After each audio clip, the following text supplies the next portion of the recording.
Magandang araw po sa ating lahat. Ako po si Sergeant Ferdinand P. Payomo, 905-218, Philippine Army. Ikwento ko po yung karanasan ko nung ma-assign po ako sa Patikul, Holo.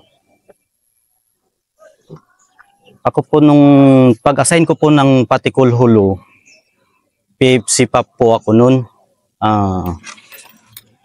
Pagdating namin sa Buhanginan, kay doon kami nagdiretso, is winelcome po kami doon. Pwede, ano mo nga, ikwento mo nga muna yung diferensya ng Pangasinan tsaka Patikul. Sige nga, gaano kalayo? Kwento mo nga. Sir,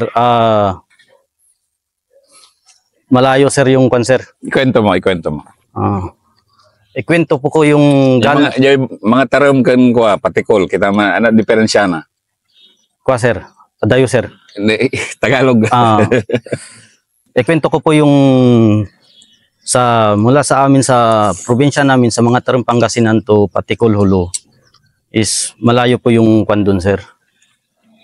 Is yung sa mga tarom po kasi sir is doon sir. Okay doon sir, mapayapa doon sir. Tapos nung pagdating na namin sa Patikul, Holo sir, is parang pagdating doon kinakabahan na rin ako nung una kong doon, kasi pag pangalan pa lang yung binabanggit po is na sir, yung talagang maligalig na sir.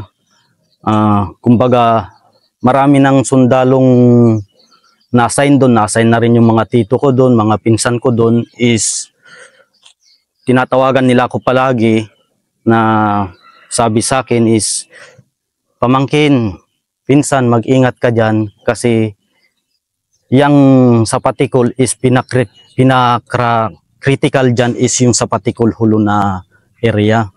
Marami ng sundalong dumaan dyan, halos hindi pa yan clear, halos gera pa rin dyan na kuan. Yun yung mga advice nila sa akin ng pinsan ko, tiyuhin ko na na-assign din doon. Pagkatapos nung pagdating namin doon kami, yes sir, nung pagdating namin sinalubong kami doon, hinatid kami sa Buhanginan, Buhangin Patikul, Sulu. Dineploy kami agad sa bawat detachment na area ng pinalitan namin doon.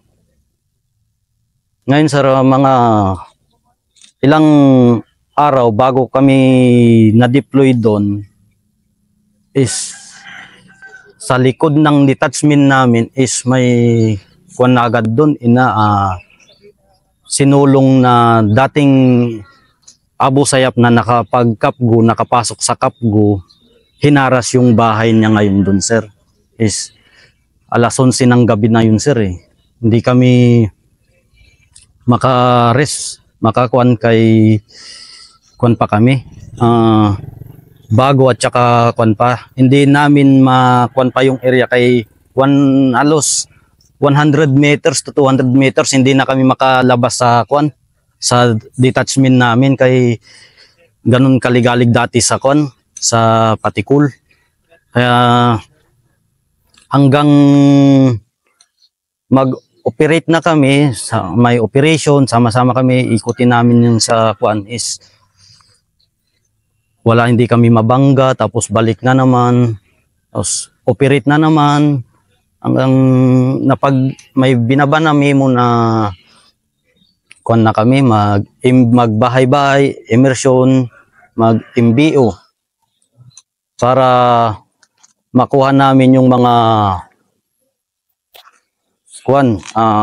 target personality na mga supporter ng ASG, para makuha namin sila, tawag dito yung sabihan namin, or mag-surrender na sila para ma-peaceful ang Patikul, Holo. Ikwento mga Perdi yung ibig sabihin ng mass-based operations. Kasi bakit napakalapit nyo sa tao? Bakit sa Special Forces talagang ano kayo, SOP nyo yung lumapit sa tao, makipagkilala, makipagkaibigan? Yung sa mass base operation namin sir is yan yung kasi yung specialty ng sa special forces para kahit ayawan ka ng tao dyan, balik-balikan mo lang yan. Kahit anong sabihin nila, balik-balikan mo lang dyan para makuha mo lang yung loob ng tao, ng mga civilian para kung sila magtiwala ulit sila sa sundalo na hindi na kwan sir. Hindi na sila matakot sa mga sundalo na ma-assign dun sa kanila na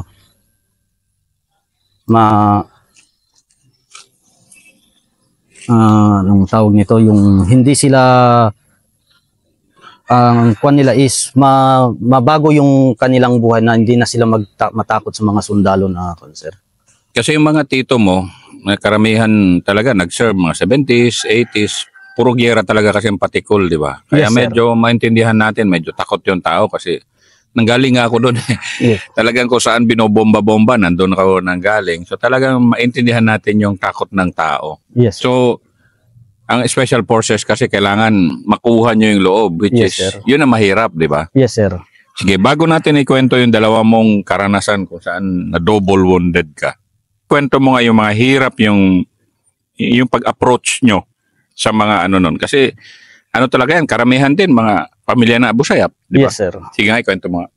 Ang una namin doon sir nung binaban kami ng kwan sir na bahay-bahay doon, mag-immersion, mag-MBO sir is grabe talaga yung kwan ng parang ayaw nila sa sundalo yung mga kwan sir, yung mga sundalo, ayaw na ng mga tao sa sundalo kasi yung naranasan nila dati sir nung kwan sir is iba talaga dati daw sir nung mga panahon ng mga 80s, mga ganun sir, mga naranasan nila.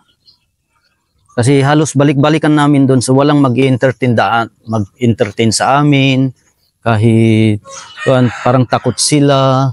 So, ang ginawa na lang namin doon sa dala kami ng mga pagkain para sa mga inuna namin sa mga bata na kwan para makipagkaibigan sa kanila hanggang minsan doon kami matulog, tapos makano yung pagkain namin, may ibigay din sa shiran namin sila para at ganun na makuan din sila sir, sa makuan nila na ganito pala yung sundalo ngayon. Hindi na sila yung dati na puro gira na lang yung alam, kuan nila is yung kuan na lang pakikisama sa mga civilian at para ma-peaceful yung sa isang lugar na pinuntahan namin. Gaano ka-importante sa inyong mga special forces yung maging pasensyoso talaga sa mga ganyang mga sitwasyon? Sa amin sir is pasensyado talaga kami sir kasi kung hindi kami pasensyado sir is kwan sir, hindi na namin makuha yung loob ng mga kwan sir, mga civilian na kailangan namin pa-surrender or yung mga mga supporter ng mga Abu Sayyaf na hindi na namin sila masabihan na wag na kayong suporta sa kwan kasi baka kayo pa yung mga madamay.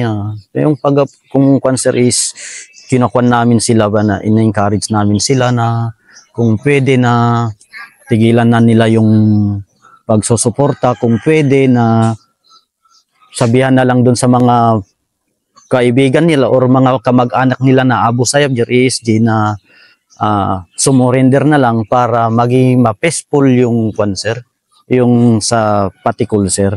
Pero yung nga, bago mo pa-surrender, iba talaga yung mundo, no? Yan. Yes sir, iba talaga yung ang daming pagdadaan ng kwan sir, na ang daming pagdadaan ng hirap bago mapasurrender yung isang ASG sir talaga sir.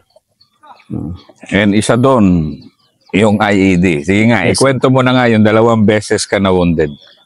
Kwento ko naman sir yung paano ako na-wounded sir. That time sir is kwan kami sir, immersion kami sir, bahay-bahay. bahay-bahay kami hanggang para makuha namin yung mga target na kuan sir, yung mga supporters ng Abu Sayyaf sir. Tapos bigla ang kuan sir, may tawag sa amin na mag kuan muna kami sir, mag road security RS muna kami sir sa isang kuan kay may dadaan na mga teacher na galing sa bayan sir, pupunta ng Patikul na magtuturo sir. Yun yung mga kuan namin sir, tapos mga VIP na dumadaan doon sir. Ayun sir, is nagkuan kami sir,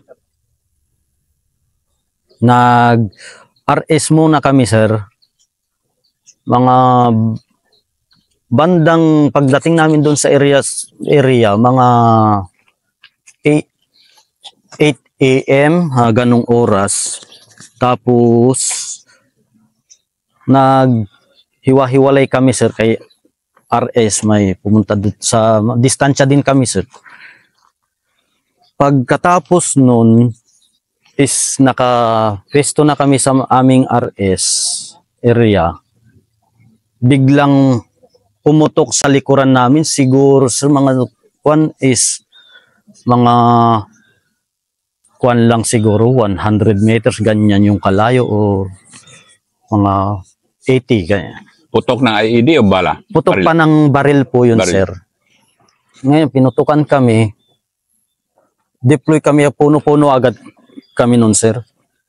Nagpuno-puno kami. Ngayon sir, yung isang kasama ko sir is tumawag, team sergeant namin tumawag sa headquarters namin, sa CO namin, sabi niya, sir, por info, pinutukan kami sa likod, i-recompire namin. Ni-recompire agad ng isang kasama din namin sir. Putok siya ng 2 putok din sir. Pagkatapos nun sir is yun na, pumunta ako sa may, andun kuan na ako sa may, kasi ang dala ko doon is K3 gunner ako doon. Andun ako pimisto sa may puno na santol. Puno ng santol dito sa kabila is may CR. Hindi namin alam sir na yung IED pala nandun sa malapit sa CR. Halos 2 dipe lang kalayo sa akin. Biglang pumutok ngayon. Saan nilagay yung IED? Yung IED is improvised explosive device. Yes, sir. IED. Doon nilagay sa may CR sir is halos yung na pinag-aarisan namin na yun sir is wala naman kaming nakita doon sir, kainikot naman namin yun sir. Yung hindi namin nakuan sir, doon pala nilagay sa may CR. Hindi na namin nakuan doon sir. Is palagi Galing din ng mga kalaban talaga. No? Yan yung doon nilagay yung sa kuan sir. Ayun sir, pagdapa ko doon sir is dalawa pa kami doon na una nung pagkuan sir, yung isang kasama lumipat. Nung sakto paglipat niya doon, pumutok yung kuan sir, IED sir.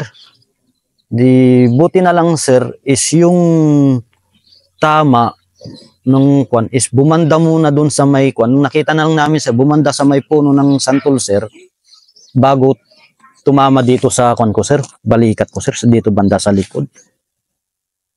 nakita mo? Paano yun? Kuan sir, nakatalikod ako sir, nung nakita na lang namin sir, nung pagbalik namin doon sir, nakita namin yung pinagkuanan sir is may tama yung kahoy sir.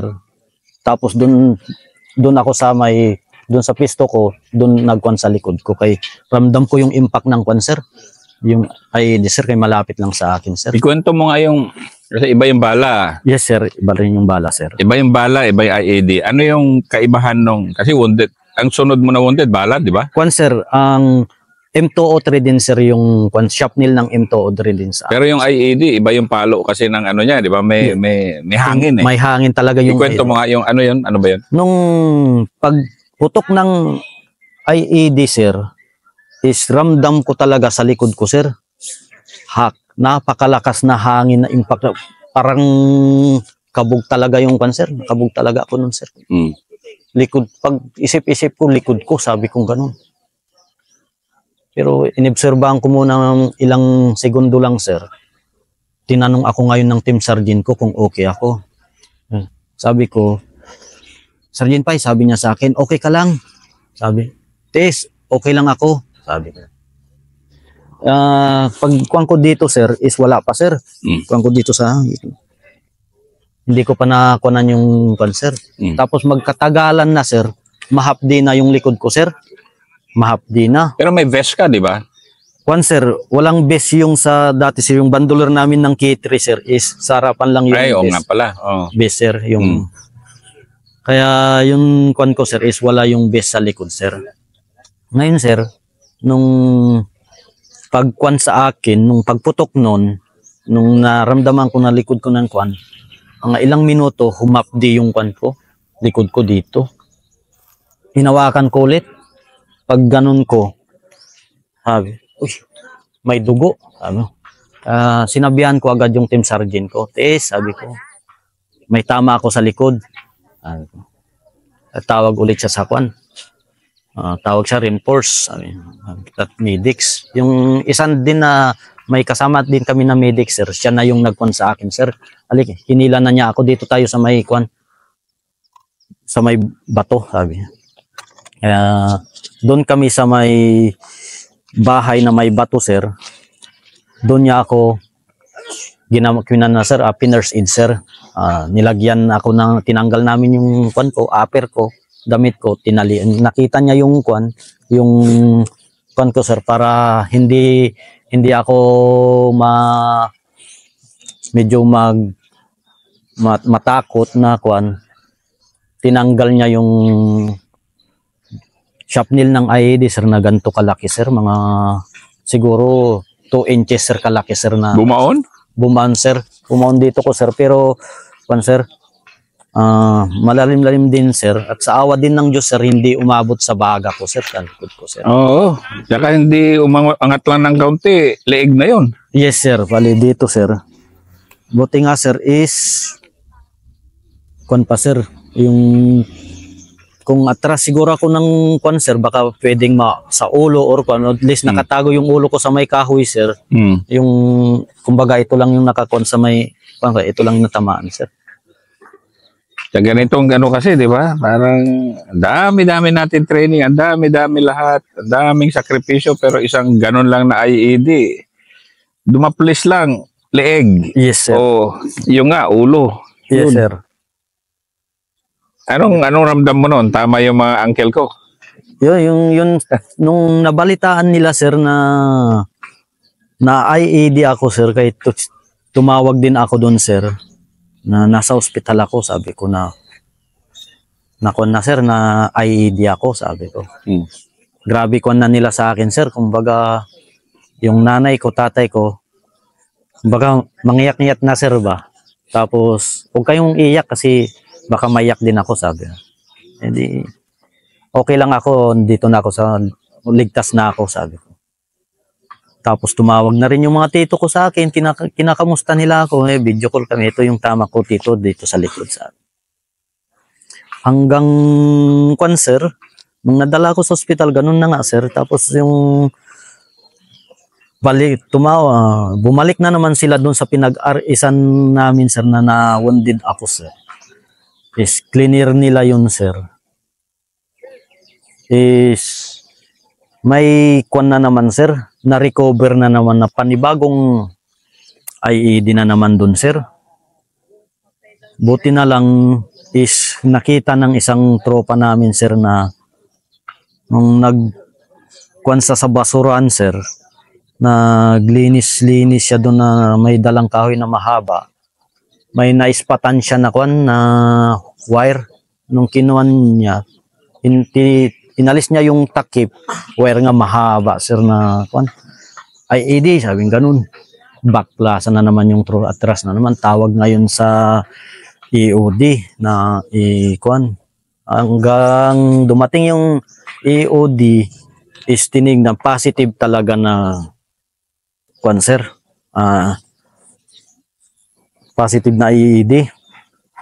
Dalawa yung na-recover nila doon na IED. Yung na-recover nila yung primary at secondary, pinaghiwalay nila.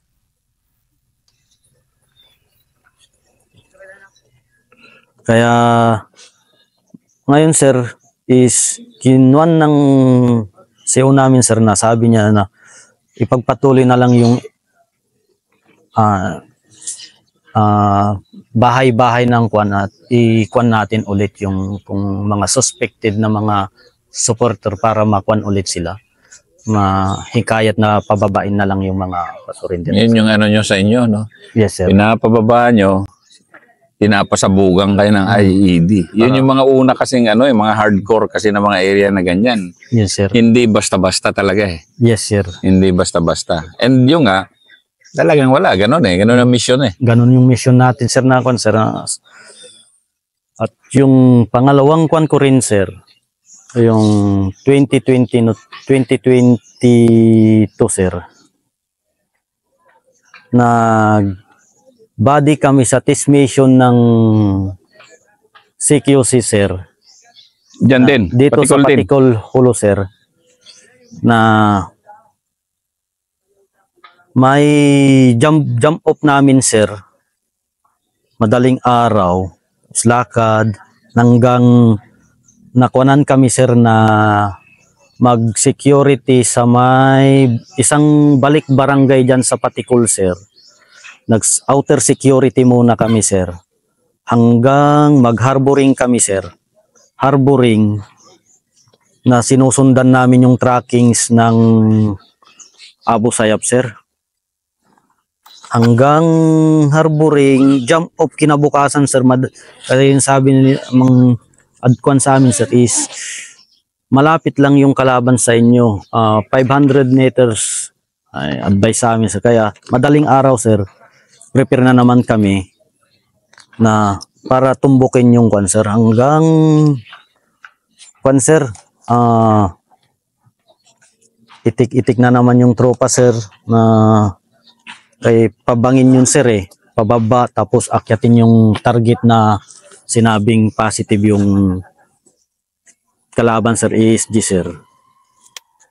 Is yun nga sir na yung lead scout namin sir is dating sir, dating Abu Sayyaf na naging kap ko. Hindi ko na pangalanan yun sir. Yung ano Yung dati lead scout namin sir na guide namin sir.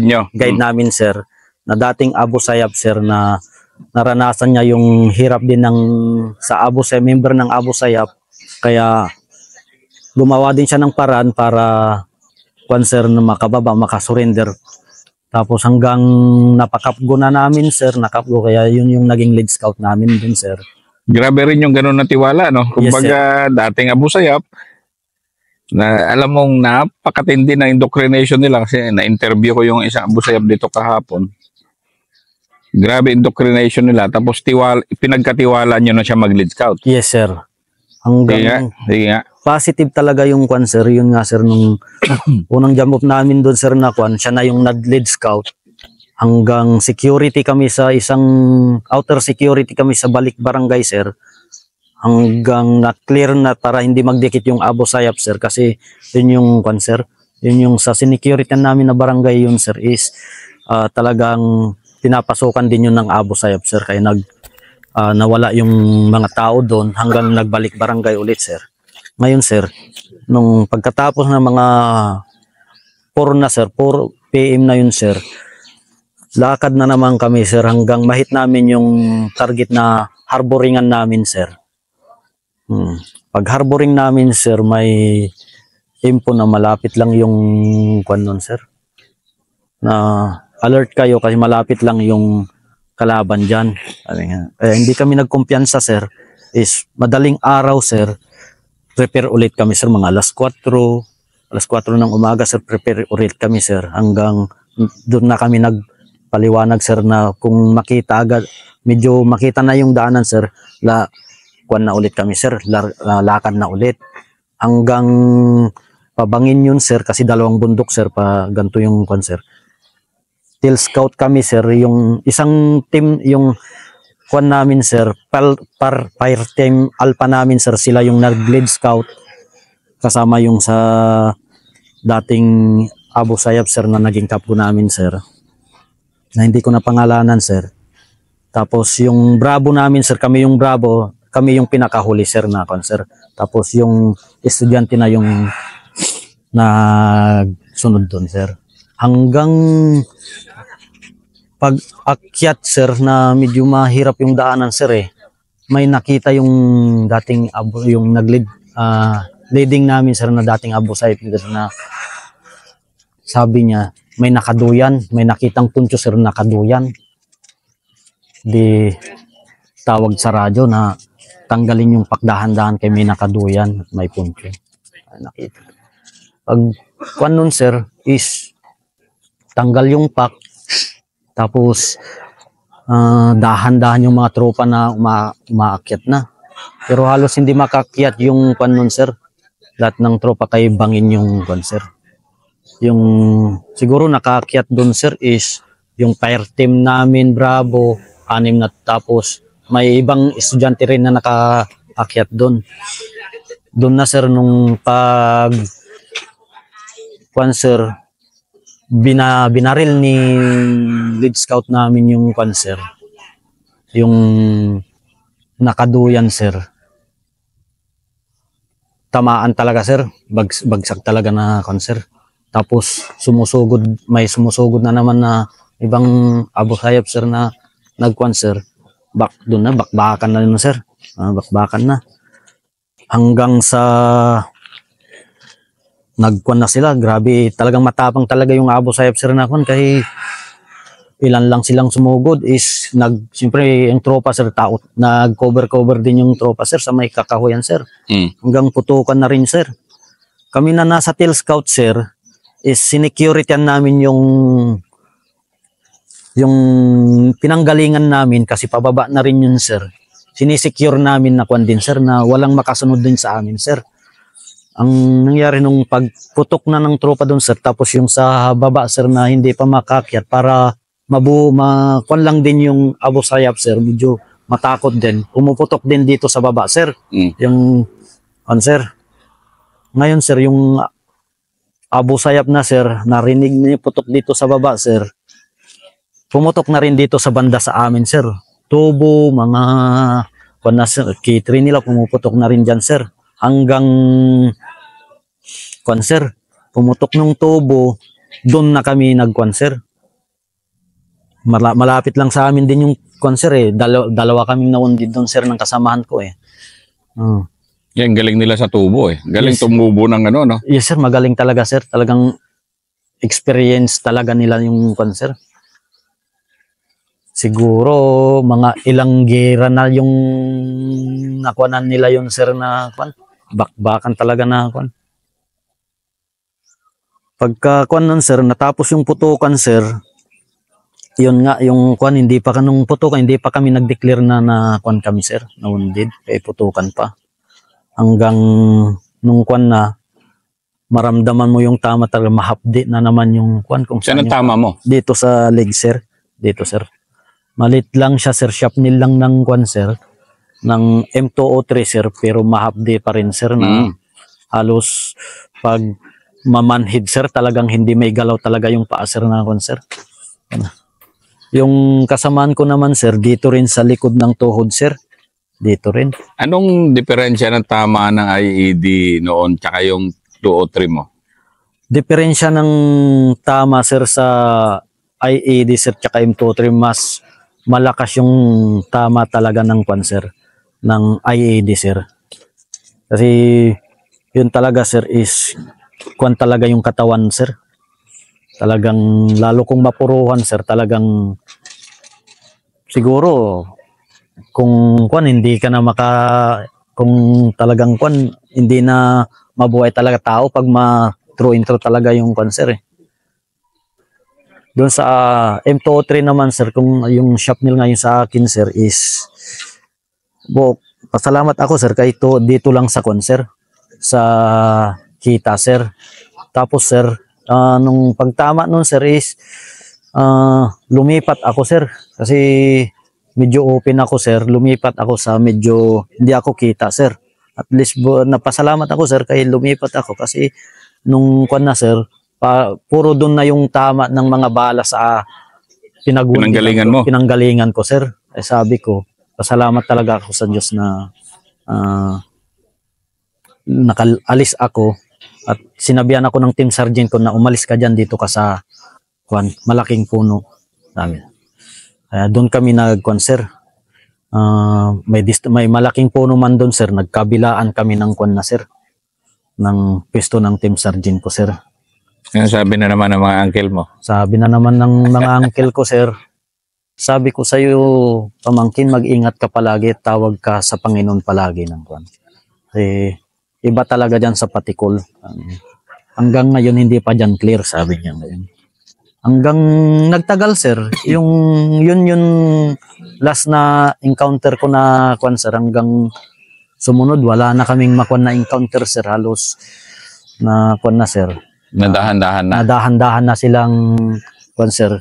Kasi sa amin, sir, as special forces, sir, na kwan, sir, is hindi kami nagtatama ng sama ng loob sa mga civilian or mga kwan ng Abu Sayyaf.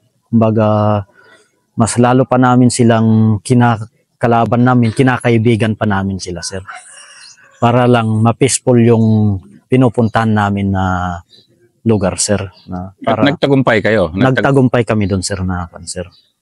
Hindi ka man nagbuwis ng buhay, nagbuwis ka talaga ng dugo sa Patikol. Yes, sir. Para sa kapayapaan ng yes, sir. Patikol. Yun yung hindi ko makakalimutan na experience ko habang nasa serbisyo pa ako, sir, na kwan, sir. Yun talaga sa Patikol, sir. Kasi, Maraming salamat. salamat, Pride sir. of mga tarim. Yes.